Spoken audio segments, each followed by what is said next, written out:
BTR सक्तिखौ लाखिनायनि जोंहा लाब गैला देग्लायहाय जोंहा एखे जेंनानि लक्षणा गैया 170%आ जोंनिया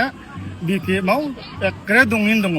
बिसोरो 30%ल' मोनसिगोन इउपिपिएलखौ नैबे हादरना मोजां जुदि बिसोरो लाबोयोमोनब्ला हाग्रामाया जि 17 बोसोर सलायबाय बेयावनो गोजोननाय थाथ'बायमोन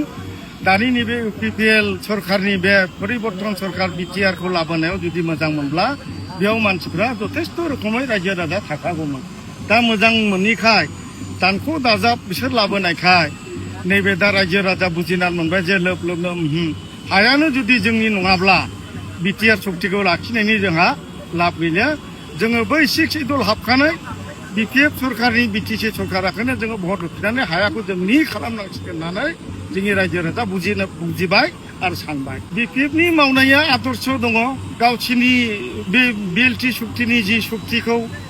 पावार फांसनखौ लाबोदों बे अनुजायै बिसोरो मोजाङै धैर्य थायै मावजोबनानै रायजो राजाखौ खौसेयाव लाबोदों बै समावबो परिबर्तननि नामाव 17टा बिथांमोना देरहादोंमोन आं ओरै अपोजिसनाव दङमोन बे समावहाय 11टाल' देरहादों 11 बै मोननैटासो 12 बेवहाय दा बिसोरो देरहानो हानायनि लक्षणा गैला जेनबाय निसोमानै जानानै देरहानाया एखे 100-100सै फावसायनायाव गैलिया